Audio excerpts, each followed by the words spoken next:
walks away after winning his 100th game as the head coach here at Notre Dame. The reason I was born with a silver spoon in my mouth, I was born in this country. It isn't what you have, it's what you're taught about the values of life. We trying to save souls. So there's a rule in life that said you're either growing or you're dying.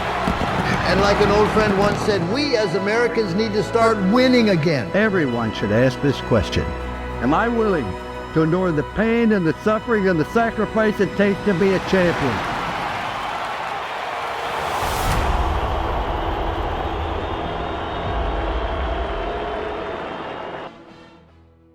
Greetings. This is Lou Holt, and welcome to the Lou Holt Podcast, and thank you for joining us.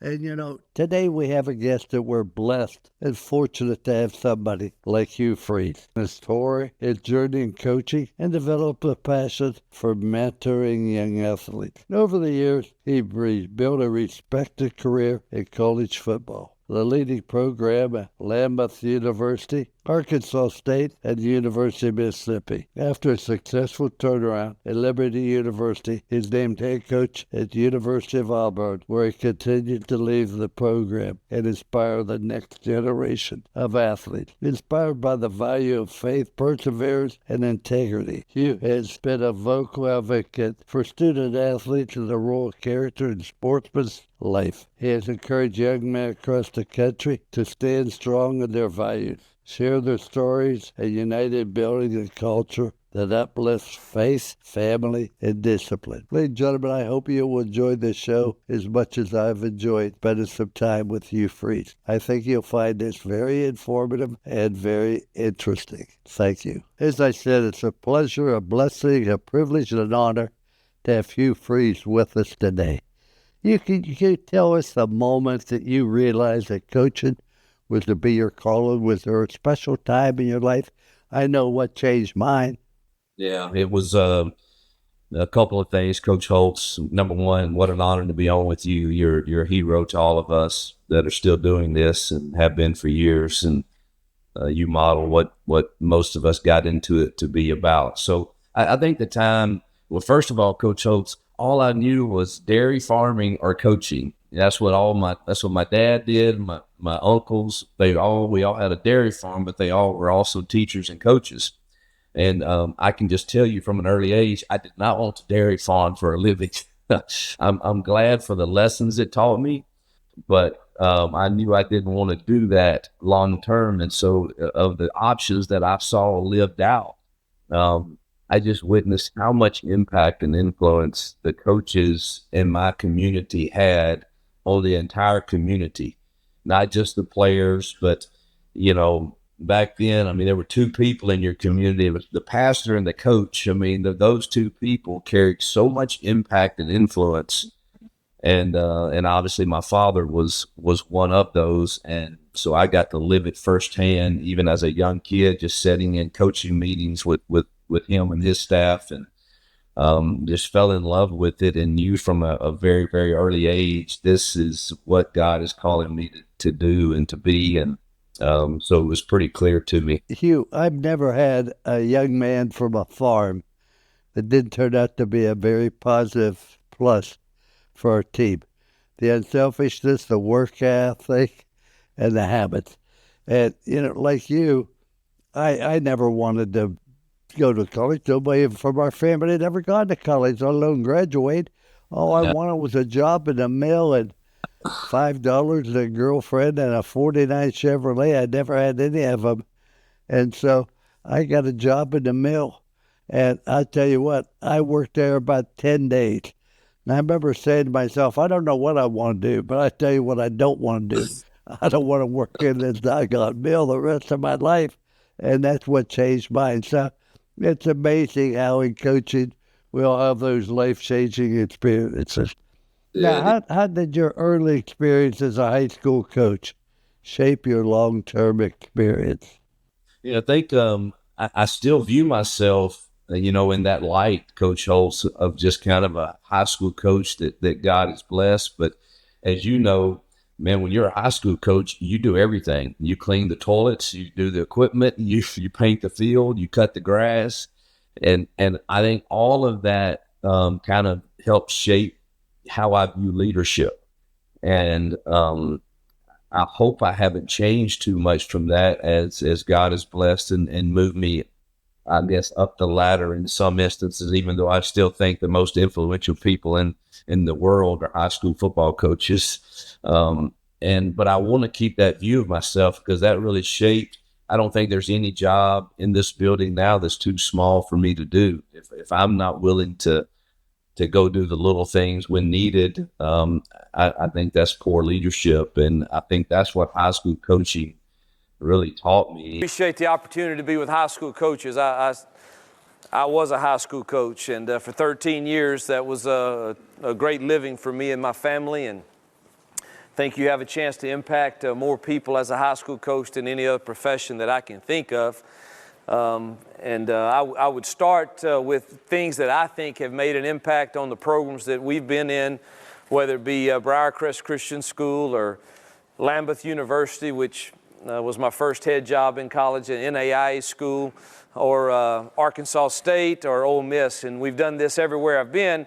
And is that the head coach, whoever that is, in this case it's me obviously, or many of you, but assistant coach can do it also, but you teach a character traits class. And I would be remiss if I didn't come and tell you how important I think that is. And it also taught me, heck, as a high school coach, you may want to throw it every down. But you change every year based on what your skill sets are to try to win a football game. And I think that's kind of played into, the years from Lambeth to Arkansas State to Ole Miss to Liberty to now Auburn. Every team is different. And I think high school coaching kind of taught me and prepared me, to be willing to change and adapt. And not be set so much in my ways that I'm not playing to the strengths of what that team is, and every team's a little different. So I value those days as a high school coach and think those lessons I learned have paid dividends for me in the college game. Well, the way I look at it, Coach Freeze, is a lot of people can go into business, make a lot of money, but when they die, that ends. When you go into coaching, you have a chance to be significant.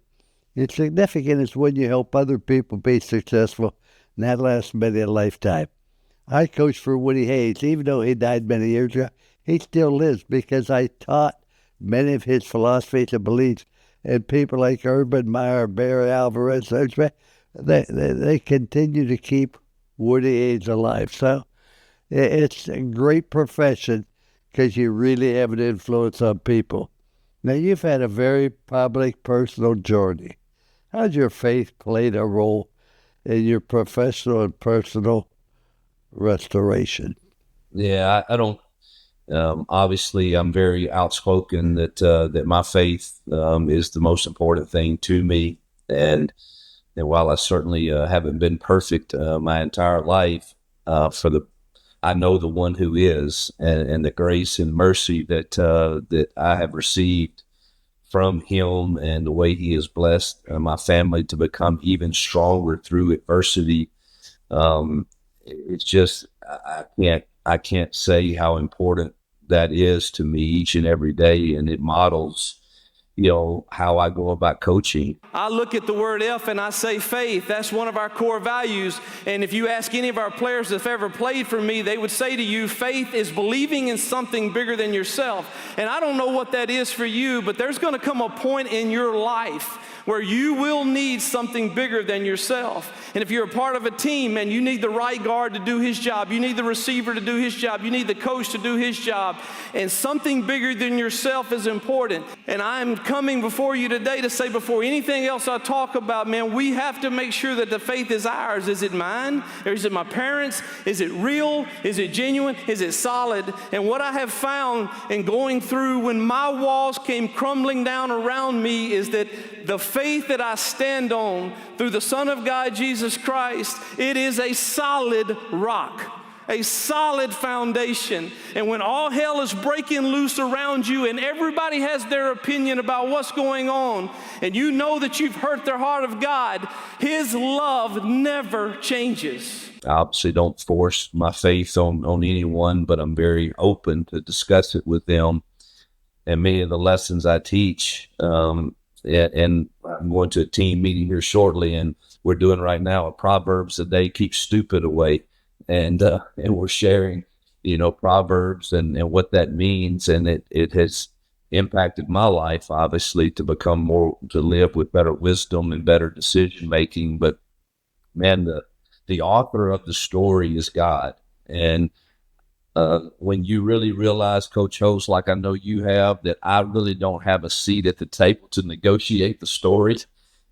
He has the pen, and it's my job to be faithful and walk in obedience. That's when I think you become really free to live in His grace and mercy and walk it out. And even when you have a misstep, you know that the grace is there, but also you also have to own that. And I think that's what integrity is. It's not always getting it exactly right. It's looking at the film of your day and saying, man, I sure wish I'd have said this differently, or I wish I'd have done this differently, or I wish I'd have spoke to my wife differently this morning when we got up, and going back and owning those. And it's made it's kind of a practice I do now with myself in the mirror at the end of the day is that, man, is there anything that I would have done differently because of the faith and beliefs that I have? And if so, I may need to reconcile some things, or I may need to go back to a player and say, hey, I wish I'd have said this differently to you, or say to my wife, I was wrong in my response to you because my mind was totally tied up in the practice today or whatever. But that's the journey that God has brought me through adversity, through good times.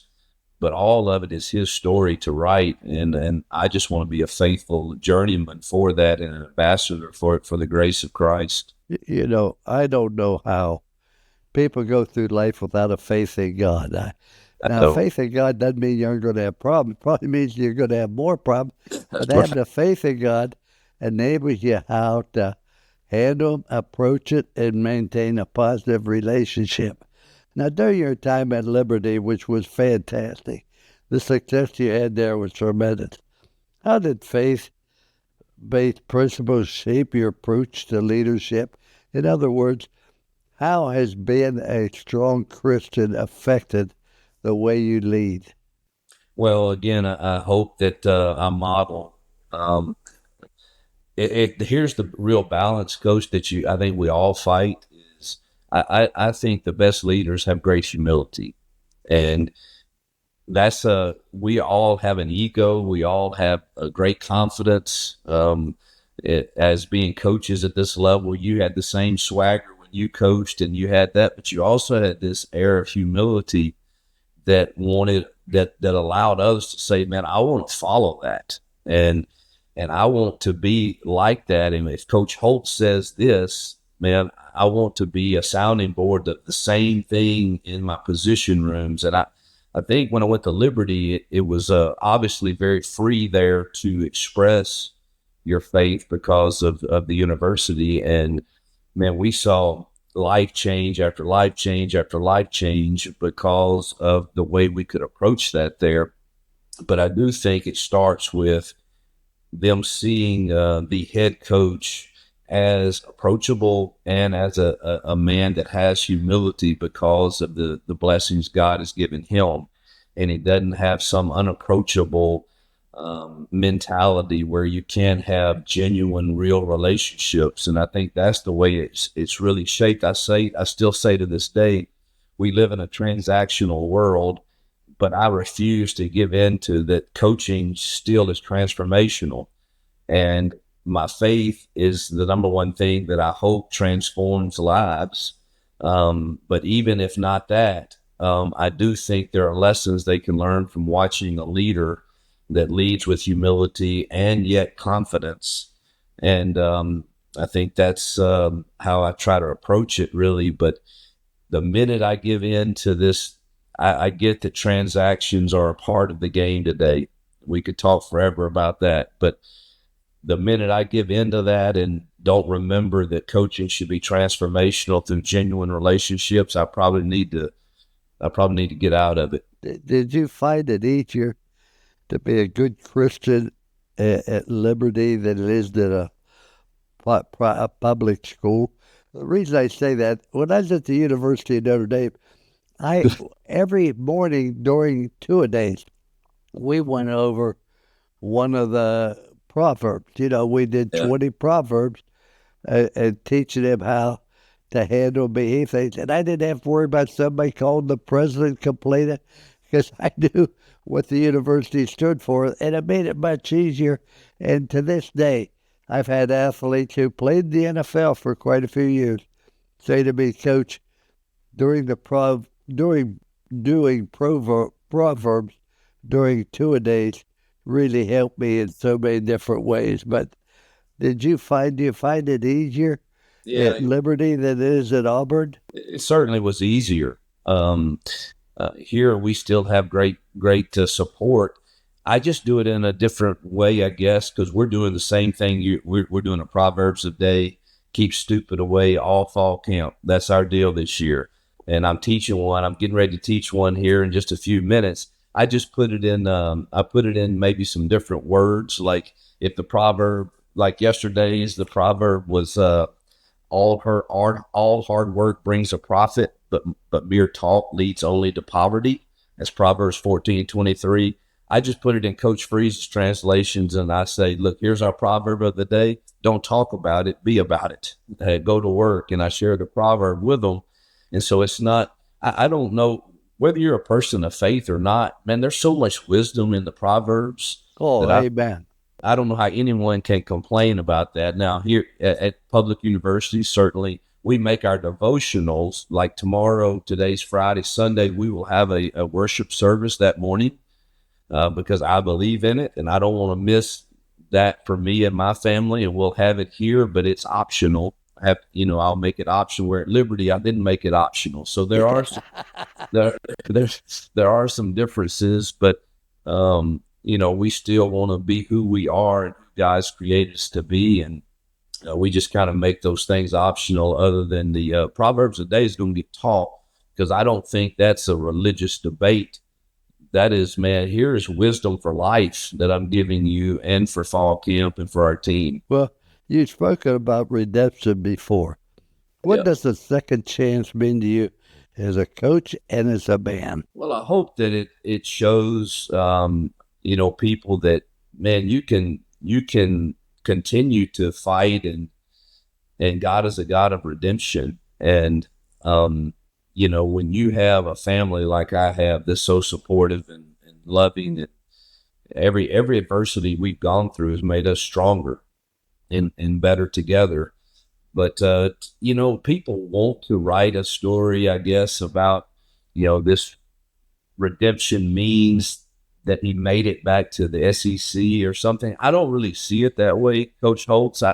I think, the redemption, whether I'd ever come back to the SEC or stayed at Liberty or some other school, the redemption is found in a wife of 33 years and now 3 grandkids and 1 foster kid, and seeing my family flourish in their faith and grow stronger together, and the kids that I coach, whether at Liberty or Auburn, learning from my story, which I'm very transparent about, and I tell them everything about me, the good and the bad. So whether or not that happened at Liberty or back in the SEC, this was truthfully, I didn't know if I ever really wanted to come back to this level. We were having a blast, loved our time at Liberty, and had it set up there where I thought we were going to win a lot of football games and in that conference. And of course, we're fortunate enough to beat a lot of Power Fives when I was there, and we were having a blast, and the quality of life was great. And truthfully, I knew the quality of life would go down if I came back to this level of recruiting and the stuff you have to do. But man, it's hard to, Jill and I really just knew God opened this door. It was a God thing for it to open back up for me to come back to this conference. And Auburn is a very, very special place that we knew we fit at already, because we had 2 daughters go to school here. A lot of people don't know that, and but we knew that this place was was, I think it's one of the few places that still has that essence of faith and family that really runs through the core of the place. And heck, you can't get into the church services here on Sunday because there's so many students that flock to Auburn Community Church and the others around. So we knew we kind of fit here. And I also knew if this door opened, it had to be a God thing.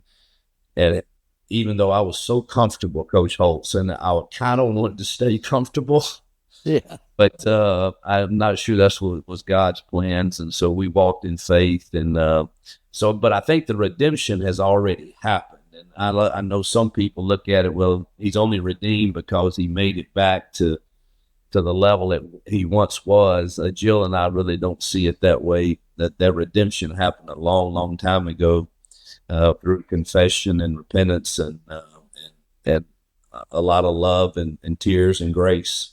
Well, my son Skip, who followed me into coaching, always said to me, Dad, if you want to make God laugh, you tell him what your plans are.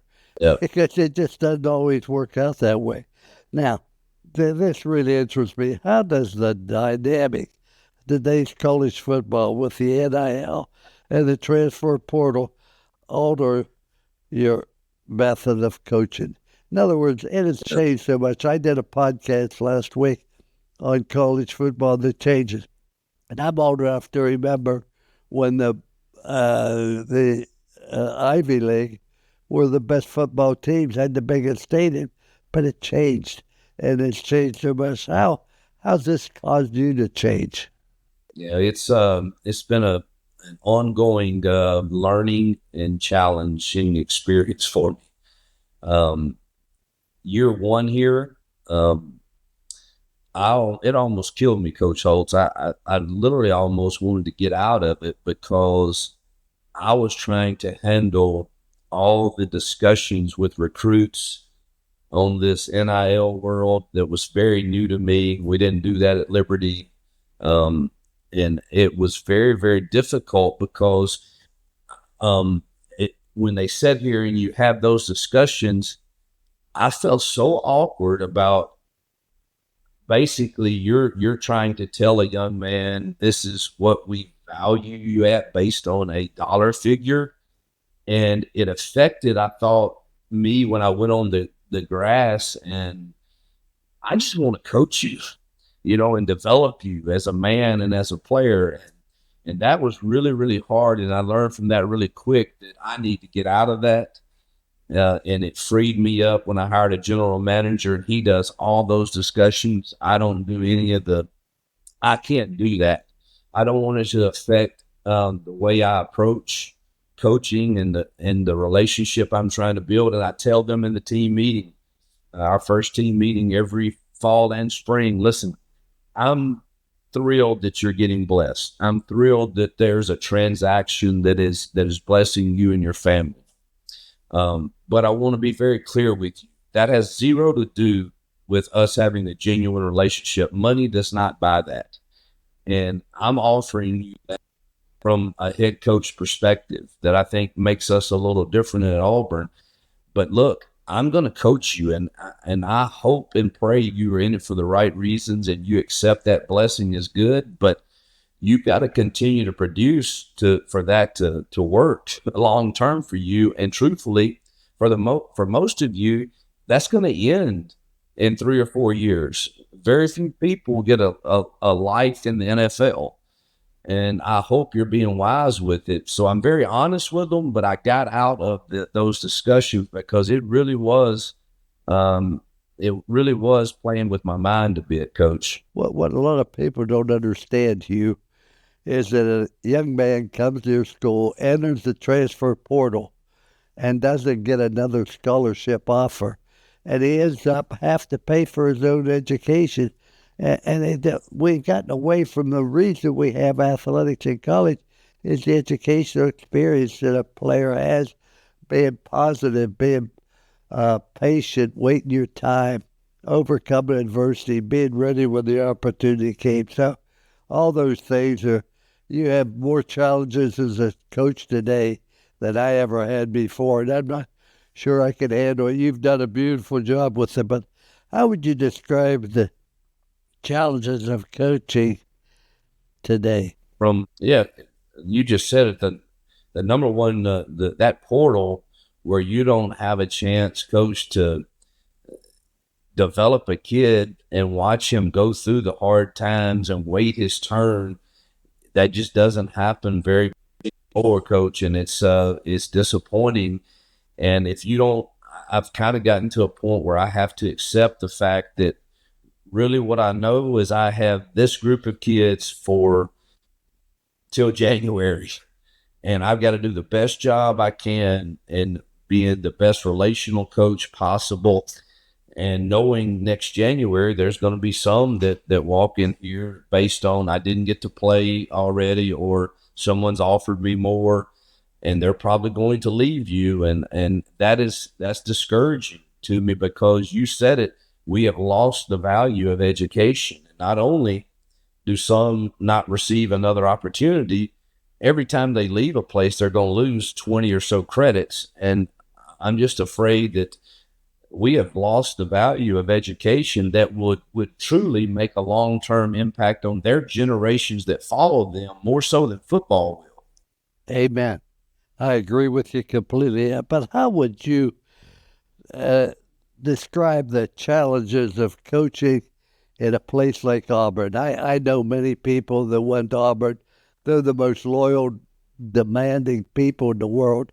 So I can imagine what your life is like during this season. But what would you say coaching in the Southeastern Conference is like?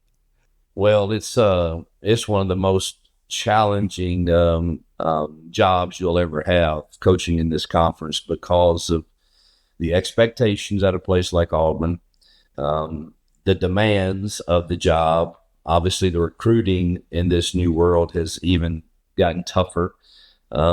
And then the criticism that comes for you and your family is so well documented, and people can say, whatever they want to say, whether it's true or not. And you have to, I think two of the most valuable things I've learned about leadership, coach, is the cost of leadership is one, you're going to have to hurt some people that you genuinely care about. And two, there's going to be things that are said and about you, your family, your program, and you will never have a chance to really defend yourself. And I think that's probably healthy, because the times I've tried to, it made it even worse.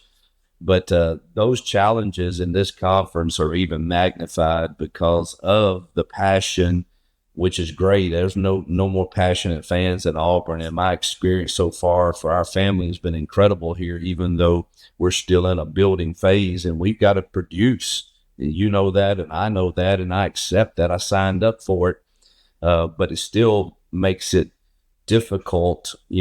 People's patience level is not what ours is at the coaching building, and I accept that. But there's no question you've coached at this level, and it's got a lot of challenges, but a lot of rewards too, and a lot of blessings come with it. I've coached in Arkansas, where there's great pressure, South Carolina, Notre Dame, etc. The one thing I would talk to our children, because you're my child, you're going to get a lot of advantages. There's going to be a lot of doors open up because you're my son. By the same token, there's going to be times where the doors close because you're my son. And we have to take the good or the bad and understand and accept it and move on with our life. So, but the theme of our podcast, Hugh, is how do we bring back the culture of this country the way it was years ago, where honesty was good? And you see on TV where people, a gang beat up on one person or punch a lady. I mean, it's insane what goes on. How do we get this back? Yeah, that is a very hard question, and I think without people accepting my role to impact the ones God has put in my world, I have to do it one by one here.